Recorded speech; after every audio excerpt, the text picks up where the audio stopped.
திரேதாயுகத்தில் வாழ்ந்த சிவபக்தனான குஞ்சரன் என்பவர் குழந்தை வரம் கேட்டு ஈஸ்வரனை நோக்கி தவம் புரிந்தார்.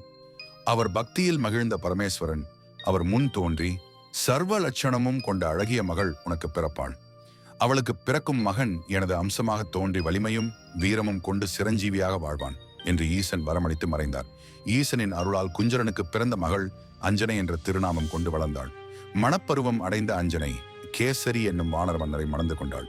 திருமணம் முடிந்தும் அஞ்சனைக்கு புத்திர பாக்கியம் இல்லாமல் இருந்தது. இதனால் என் நேரமும் ஈசனை எண்ணி கண்ணீர் வடித்தாள் அஞ்சனை. பக்தியும் நற்குணங்களும் கொண்ட அஞ்சனையின் நல்ல குணங்களை மெச்சி தர்மதேவதை அவளின் முன் தோன்றி, அஞ்சனையே, நீ மாலவன் வீற்றிருக்கும் திருவேங்கடமலைக்கு உன் கணவருடன் சென்று தங்கி ஈசனை குறித்து தவம் செய்.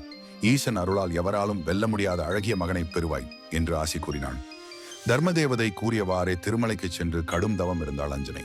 பஞ்சபூதங்களும் வியக்கும் வண்ணம் அவள் இருந்த தவம் கண்டு வாயு தேவன் மகிழ்ந்தார்.